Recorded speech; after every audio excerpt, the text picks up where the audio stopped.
Hello, it's Brian Foster, and I'm live streaming on October 12th, 2021.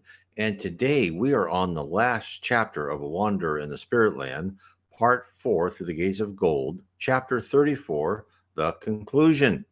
So, very quickly, this was psychographed by the medium A. Farnese, and it was given and communicated to the medium by the spirit Franchezzo. Frances was a very smart, talented person, a bit cruel, was raised Catholic, but then saw too much, uh, you know, too many hypocrites and hypocritical actions in the Catholic Church. He went away from that, treated people rather cruelly, kind of like a lot of people do, like I've done in the past.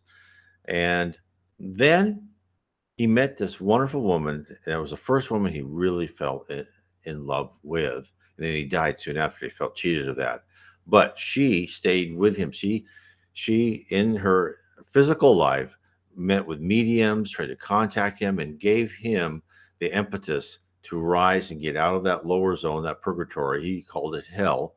No, there's no eternal hell, to become a better spirit. And he has just done wonderful. He's been part of a group that went and helped spirits in this lower zone who were very in bad shape, helped them grow, and now he's in this wonderful level of heaven, where he should be close to where his beloved will come when she has done with her life on earth. So I will now go over the last chapter,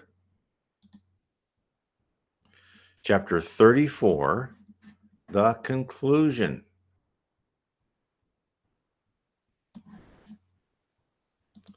My task is done, my story told, but remains for me to say to all who read it that I trust they will believe it as it professes to be, the true narrative of a repentant soul who has passed from darkness into light. And I would have asked themselves if that might not well be to profit by the experiences of other, and to weigh well the evidence for and against the possibility of the Spirit's return. And you who would think the gospel of mercy after death too easy a one, too lenient to the sinners, do you know what it is to suffer all the pangs of an awakened conscience? Have you seen that path of bitter tears, of weary effort, which a soul must climb if it would return to God?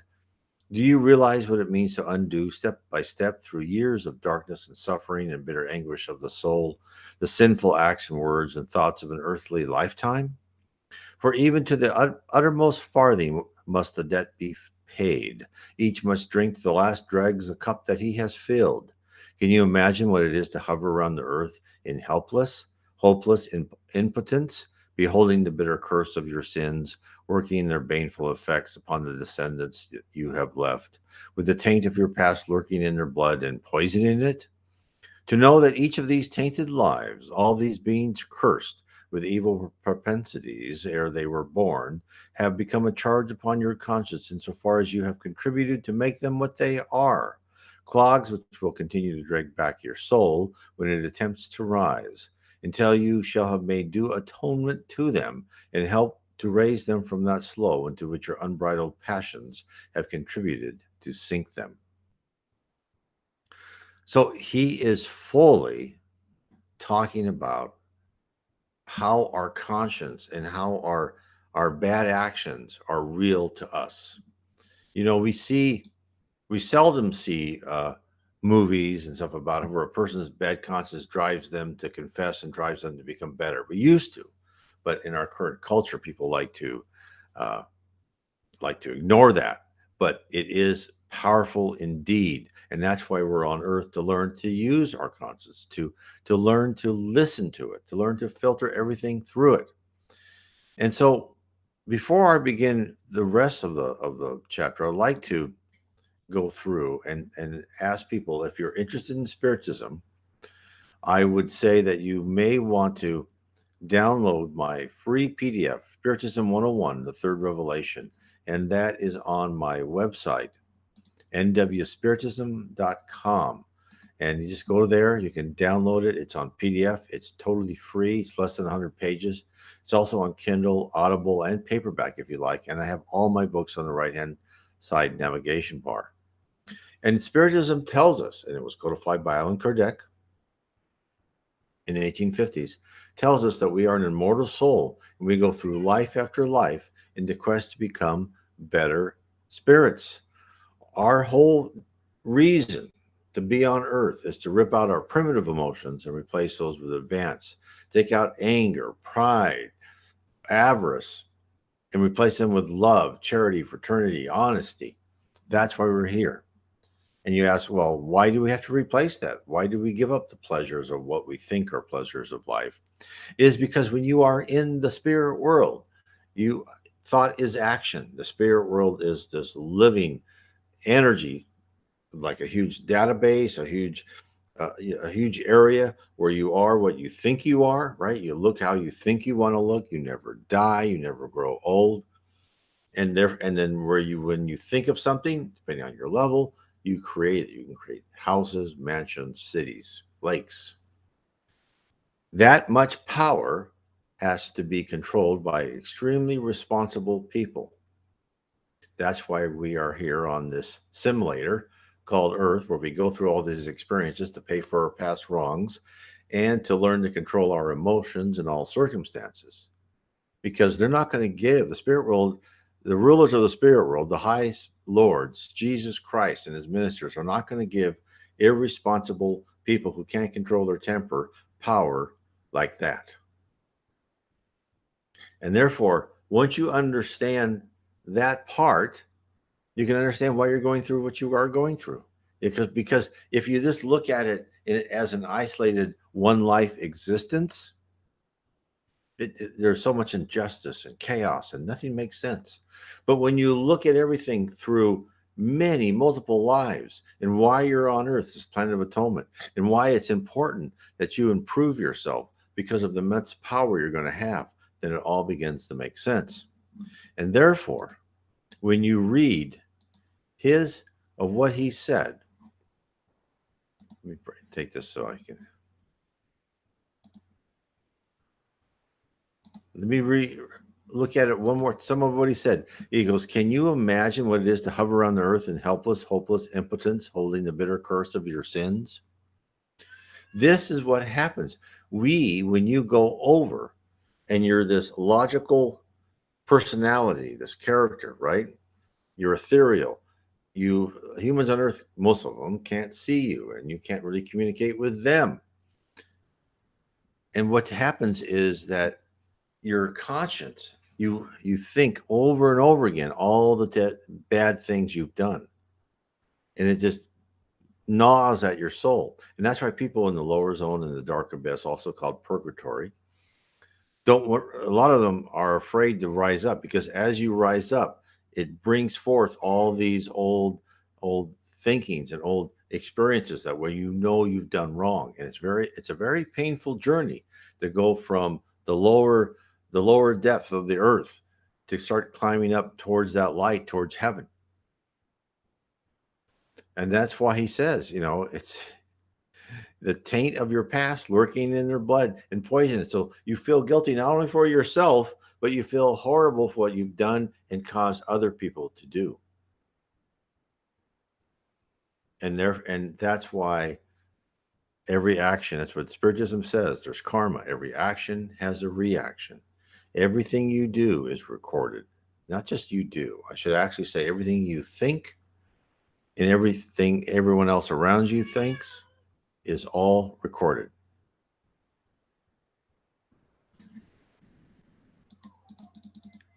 Now carry on.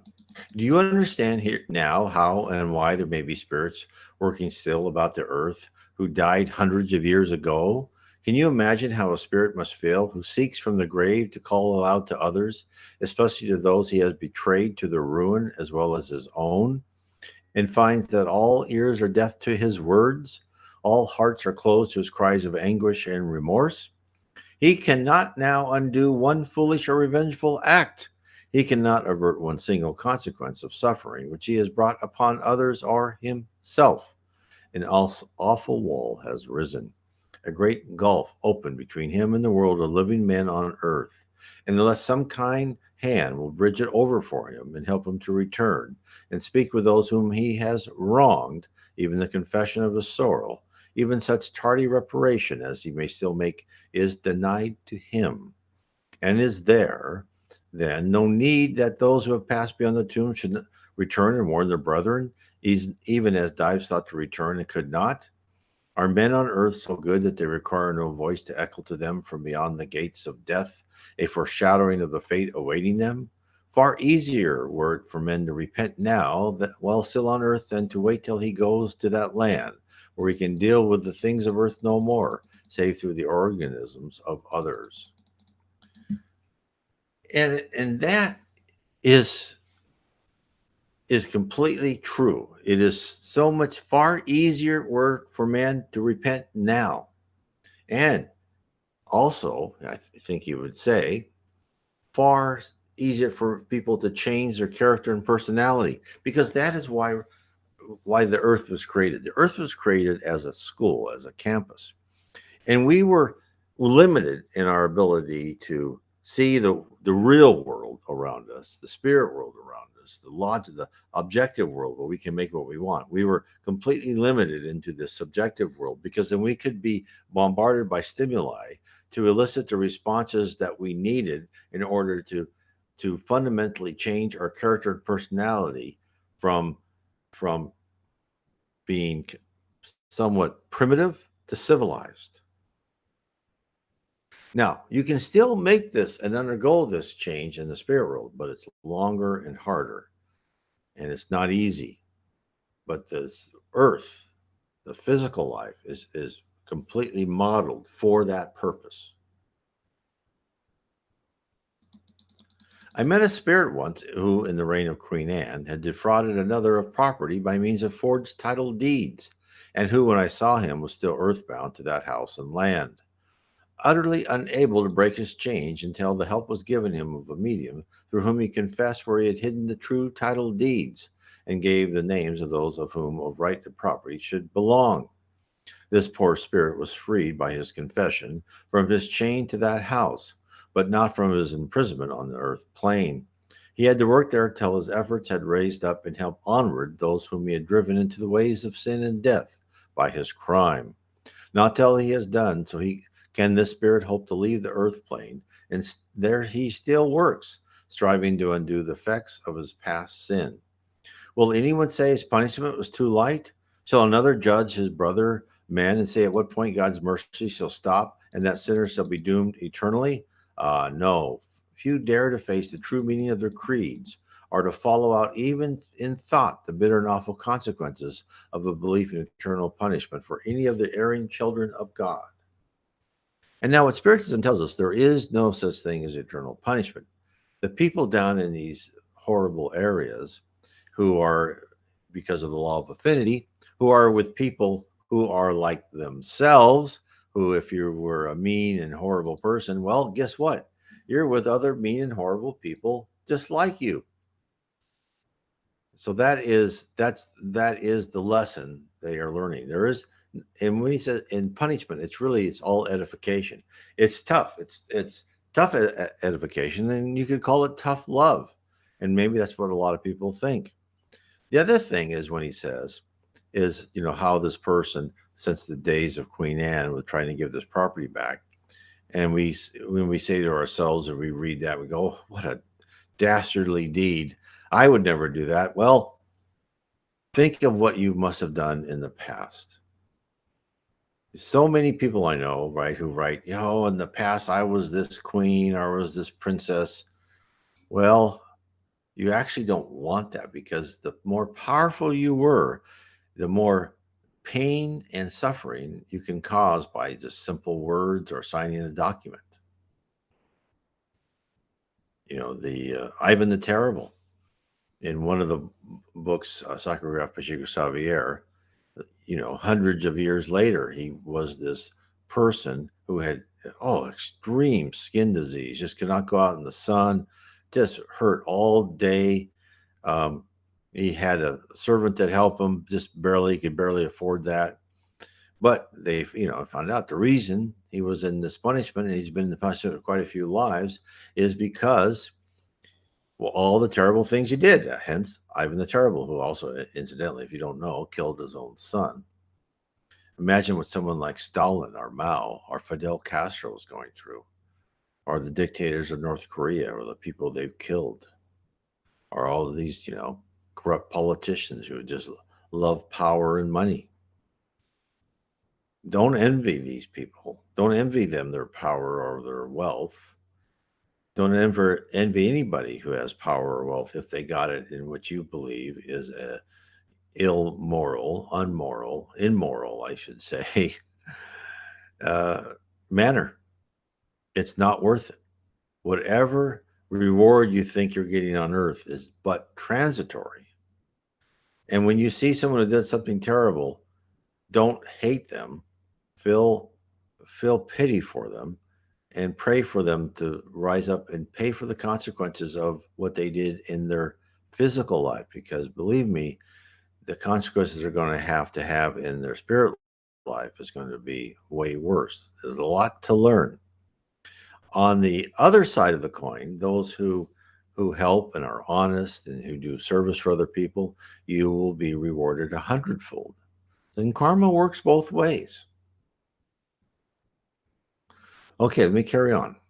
I have in these pages sought to show what has been the true experience of one whom the churches might deem a lost soul, since I died without a belief in any church, any religion, but a shadowy belief in God.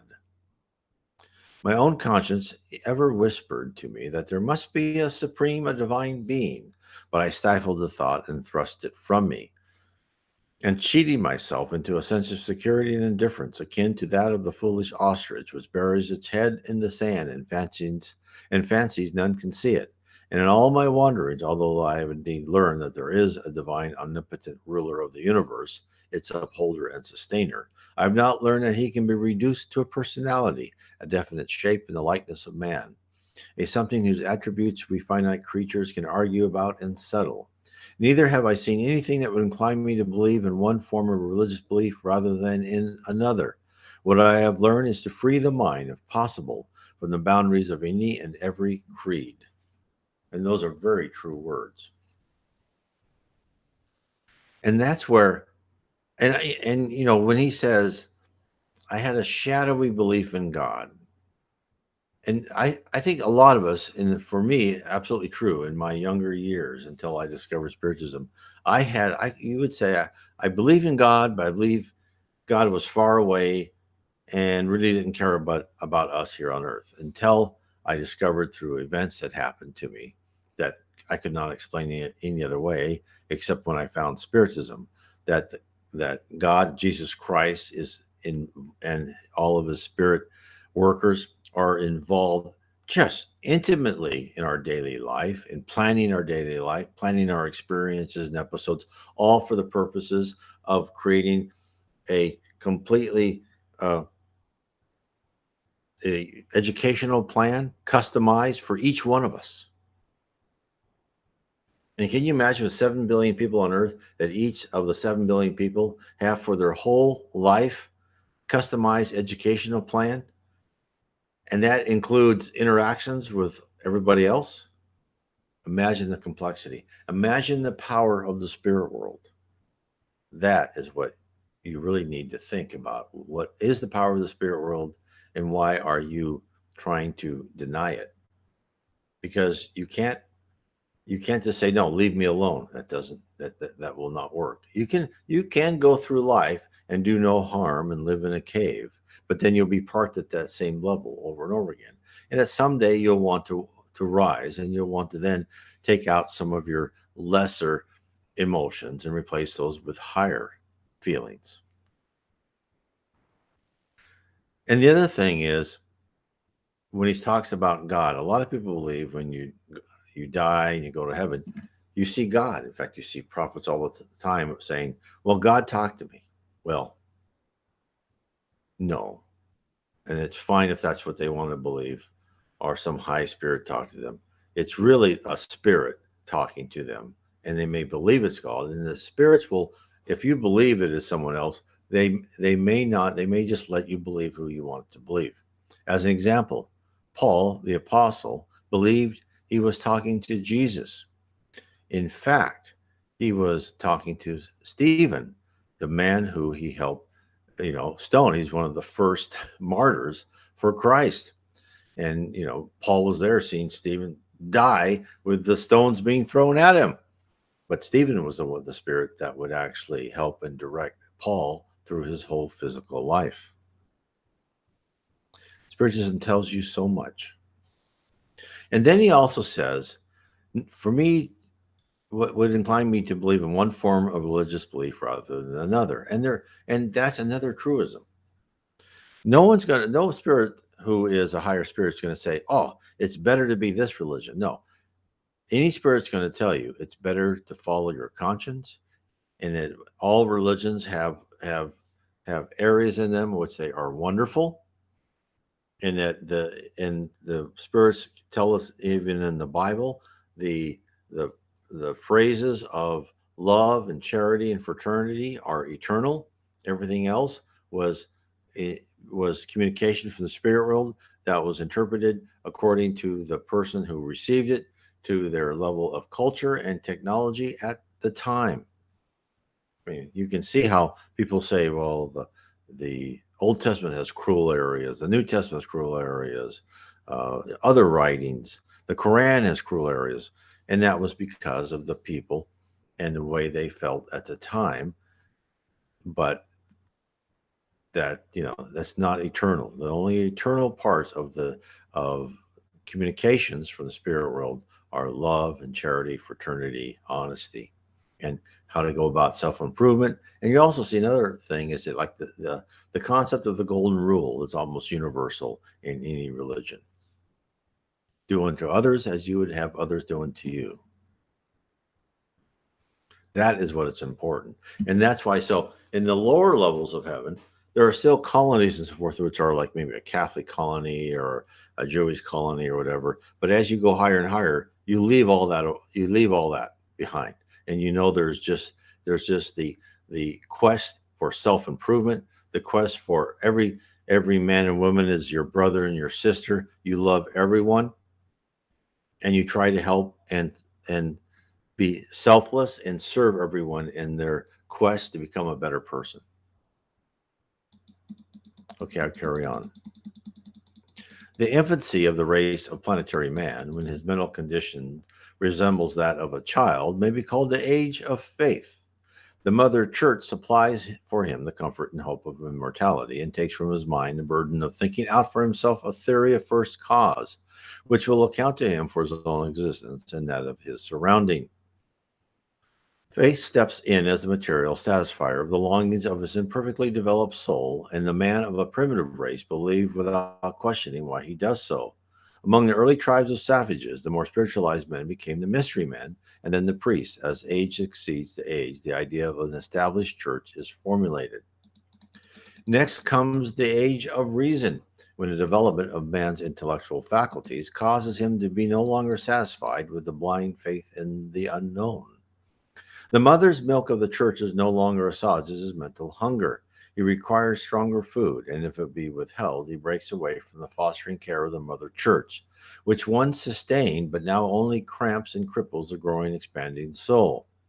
Man's reason demands greater freedom and its due share of nourishment, and must find it somewhere. And in the struggle between the rebellious growing child and the mother church, who still seeks to retain still the power she wielded over the infant, the faith that once sufficed as food comes to be regarded as something nauseous and to be rejected at all cost. Hence, the age of reason becomes a time of uprootal of all the cherished beliefs in the past. And that's kind of like where the Renaissance came in, and the age of reason, where people, and a lot of them, I forgot who wrote this, but it said, you know, in Europe, where the church was just like at one point in time, hundreds of years ago, was all powerful, is they demanded freedom from religion, whereas when the people who were religious came to America, they demanded freedom of religion. It all depends on what culture you went through, because in many ways, with the church and other religions, it can become very onerous, and like in the Spanish Inquisition, if you thought bad, they would torture you. And the same thing happens today in other places. And what happens then are those cultures reject that because they know there must be something else. They know, they just intuitively feel that God is not, and Jesus Christ or whoever it is not cruel. I'll keep reading. Then comes another stage in which a child, now grown to be a youth, who has seen and tasted for himself the joys and sorrows, the penalties and the pleasures and benefits of reason, and has thereby learned to put a juster value on the powers and limitations of his own reasoning faculties, looks back at the faith he once despised and recognizes that it also has its beauties and its value. He sees that through faith alone cannot suffice for the nourishment of the soul beyond its infant stage. Yet reason alone, devoid of faith, is but a cold, hard fare upon which to sustain the soul, now becoming conscious of the immeasurable and boundless universe by which it is surrounded, and of the many mysteries it contains. Mysteries reason alone is not able to explain. Man turns back to faith once more, seeks to unite it with reason, that henceforth they may assist each other. And that is what Spiritism really is. Spiritism is the third revelation, the first being Moses, the second being Jesus coming to earth, and the third being Spiritism. In fact, let me go through. This is what was promised us in the New Testament.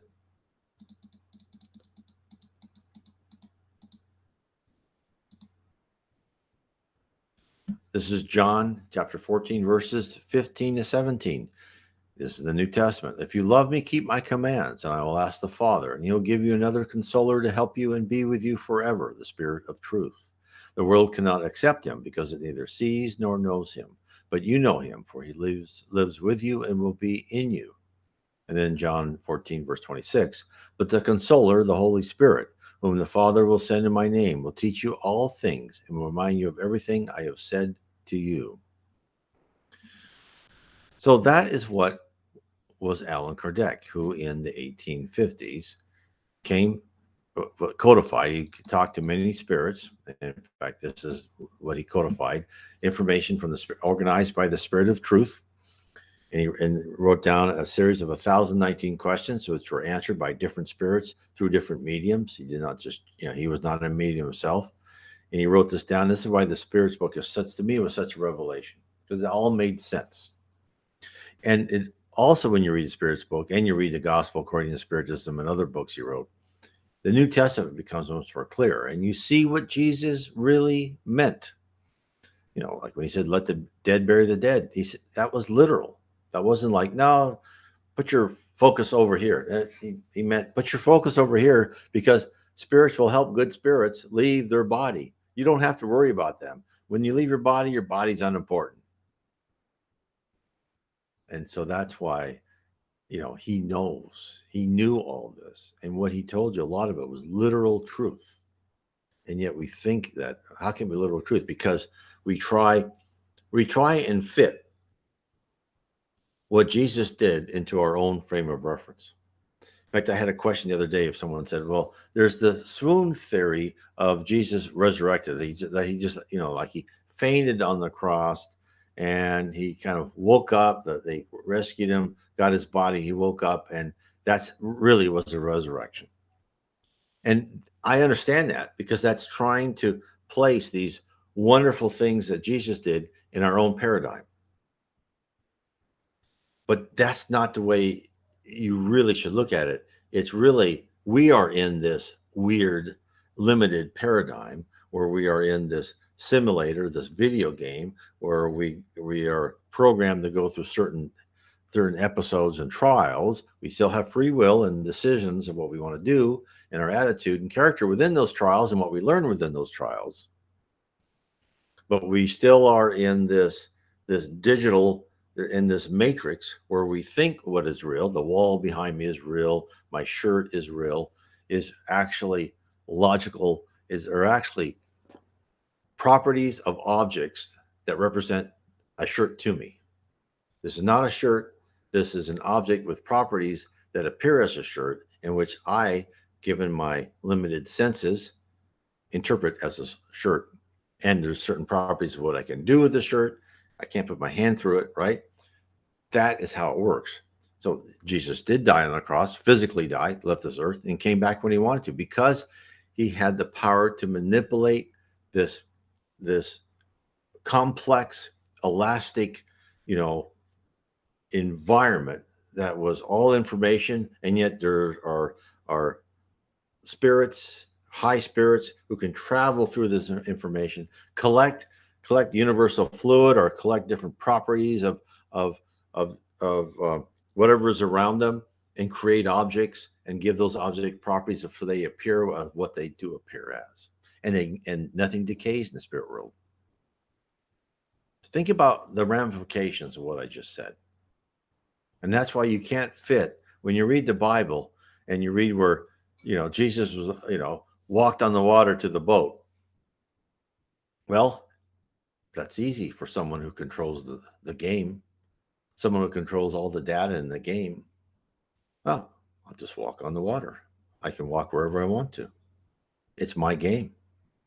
It's my data. Now he can. I don't know how far he controls it. He still has spirits above him, and there's still divine rules set by God. But you have to think of it. I don't say you have to, but I would say it might benefit you to think of it in that manner. To think of it that we are the strange paradigm. We are living this physical life, which we think we're the center of the universe, which we think is all, but it's actually just a small interlude in our education as a spirit to someday become a productive spirit.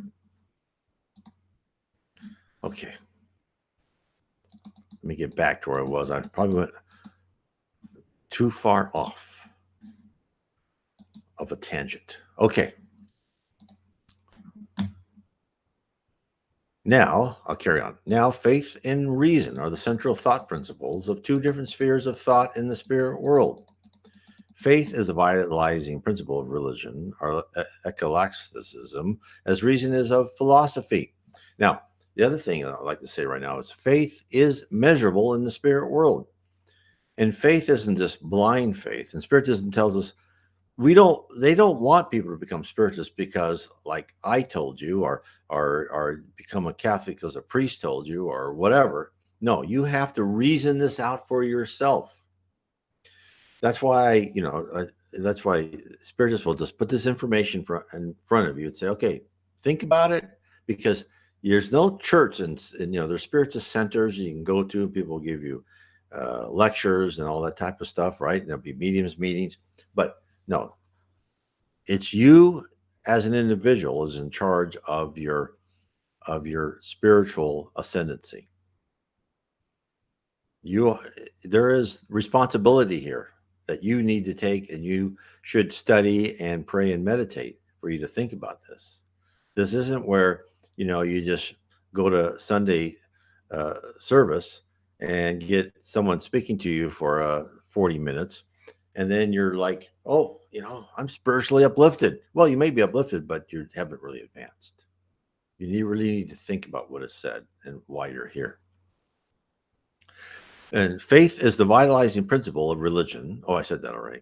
These two schools of thought, which appear at first sight opposed to each other, are nonetheless capable of being blended in the mental development of the same personality, faith and reason. And this is where Spiritism says that they're going to have faith, or they're going to have religion, philosophy, and science all come together. Because someday science will prove there is a spirit world. It's all going to come together. The properly balanced mind being in which they are equally proportioned, where one predominates over the other to a great degree. The individual, be he moral or disembodied spirit, will be narrow-minded in one direction or the other, and incapable of taking a just view of any mental problem. His mind will resemble a two-wheeled gig in which he has a big and a little wheel attached to the same axle, and in consequence, neither wheel can make due progress, the mental gig coming to a stop till the defect be remedied. A man may be thoroughly conscientious in his desire for truth, but if his intellectual as well as his moral faculties have not been equally developed, his mind will be like a highway blocked by huge masses of error, so that the ethereal rays from the star of truth cannot penetrate it. They are broken and refracted by the obstructions, so that either they do not reach the man's soul at all, or they are such distorted images of the truth that they're simply a source of prejudice and error. The intellect may be called the eye of the soul, and if the sight of that eye be imperfect, the soul remains in mental darkness. However earnest may be its desire for light, this mental sight must be developed and used ere it can become clear and strong. And that is so true. In fact, some of the smartest people I've ever met were those who combine intellectual powers and faith in God and really studied the Bible and studied it in a different manner than people who say, "Oh, every word of the Bible is written by God and it's never changing." And that's not what spirits tell us. Is that you cannot? It's like you cannot have God or Jesus say, "Well, 2,000 years ago, the winter was really cold, but then the winter changes every year." You cannot constrict God and Jesus's words and say, "Oh, these cannot change for 2,000 years." You you do not have that right or the power. This is Spiritism tells us that spirits, just like in 1850s, the spirit of truth organized more information to come to us so we can understand more. And prophets today, as I've seen never before, are coming to us and telling us the words of God and the words of Jesus and how to become a more moral and uplifting person. And that they expect and want us to rise above some of these petty tribal things where we have love for everybody, no matter what their own personal preferences are. And that's what, so there things are dynamic. Some things are forever, like they said, love and charity and fraternity. Those are forever morals that we should never abandon. But there are other things that we need to grow and become better at. They are broken and refracted by the obstructions, so that either they do not reach the man's soul at all, or they distorted images of the truth, that they are simply a source of prejudice and error. The intellect may be called the eye of the soul, and if the sight of that eye being perfect, the soul remains in mental darkness, however earnest may be its desire for light. The mental sight must be developed and used ere it can become clear and strong. Blind, ignorant faith is no safeguard against error.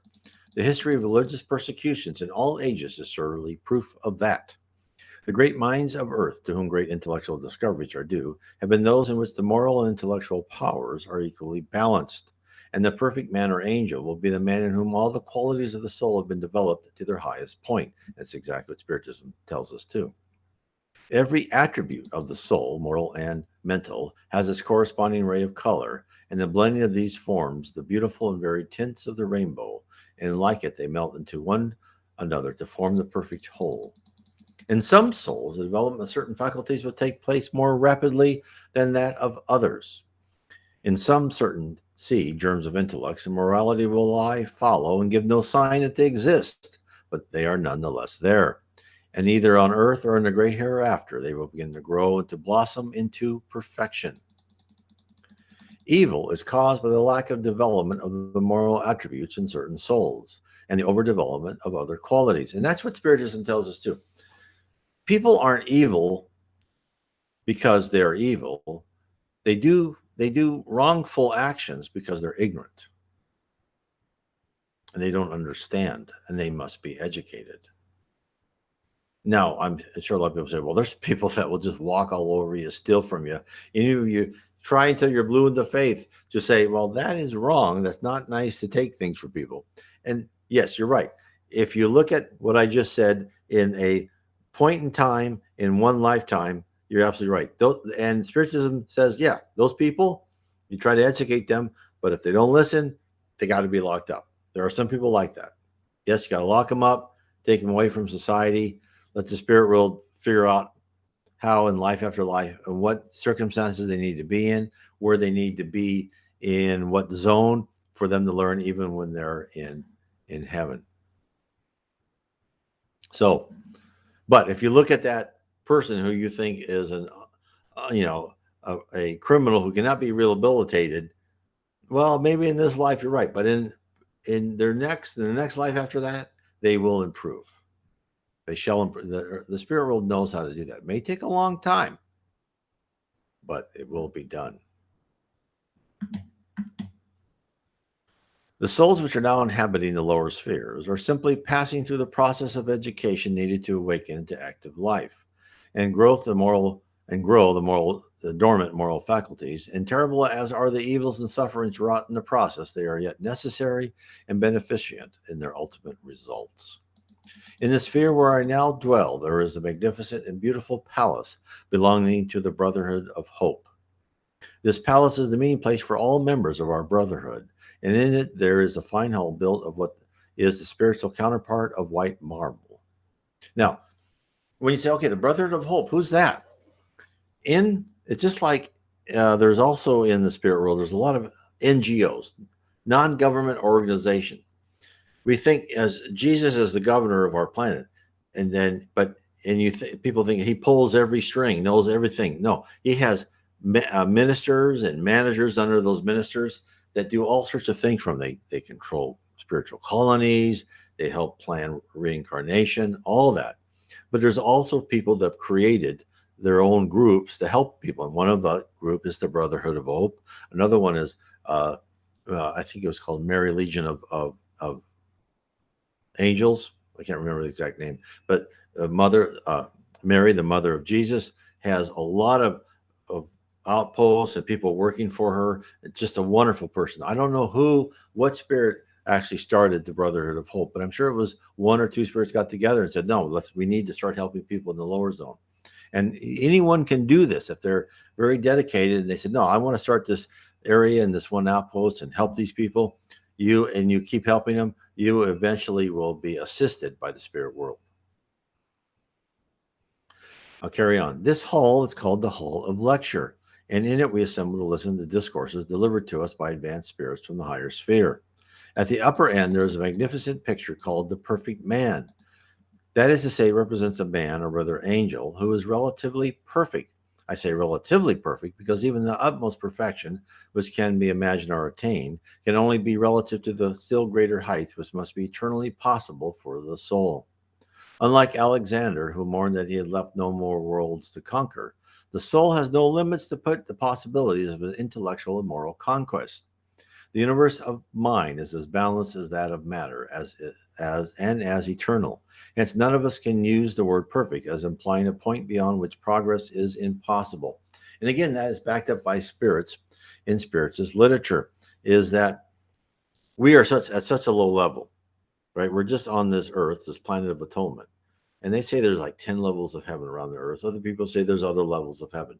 And then above the levels of heaven around the earth, there are levels of heaven above that. And there's also level of heavens around each planet. But above our little arm of the galaxy, there's levels. Above the galaxy, there's level. And they say it goes on, who knows how.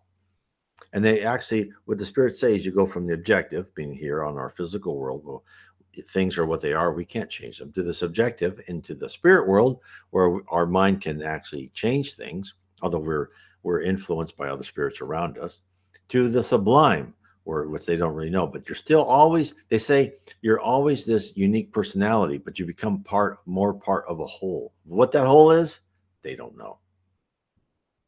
It's conjecture on their part. They're trying to interpolate what it would be.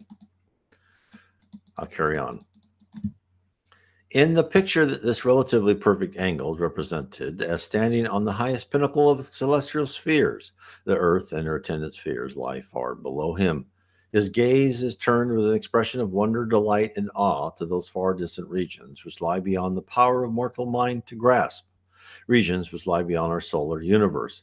They are become for the angel his new land of promise. On his head, the angel wears a golden helmet, symbolizing spiritual strength and conquest. On one arm, he bears a silver shield, typical of the protection of faith.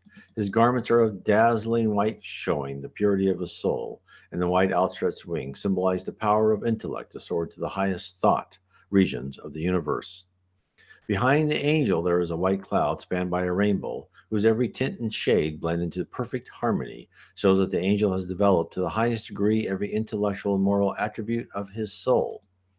The rich coloring of this picture, the purity of its dazzling white, the brilliancy of its glowing tints, no pen can describe, no earthly brush could ever paint, and yet I am told it falls far short of the beauty of the original picture, which is in the highest sphere of all, which represent a former Grand Master of our order, who has passed on to spheres beyond the limits of our solar system. There you go. So this one, here's the former Grand Master who's gone up and up and has passed beyond the limits. This person's worked. He probably only reincarnates maybe every 800, 1,000 years, and that is to come on missions to whatever planet he's supposed to come on. And eventually they don't reincarnate at all. So um, it shows you the progression of spirits. And of course, what he says is all true. Replicas of this picture be seen in the highest circle of each Earth sphere in the buildings belonging to the Brotherhood of Hope. And they show the connecting links between our brotherhood and the celestial spheres of the solar system, and also to what heights all may aspire in the ages of eternity before us. Yes, each one of us, the most degraded brother who labors in the lowest sphere of earth, and even the most degraded soul that struggles there in darkness and sin unspeakable, is not shut out. For all souls are equal before God, and there is nothing which has been attained by one that may not be attained by all, if they but strive earnestly for it. Now, so therefore, all spirits, unlike Earth, where we say everyone is created equal, and we don't really mean you created equal, mean you have equal rights under the law. Because I'm certainly not created equal to a professional football player or a genius. But in the spirit world, I am created equal to anyone else. If I put my work and my effort into something, I can become just as an artist as someone else, right? I can do whatever I want because we are created equal. That's why people who you may think are stupid on Earth don't think that.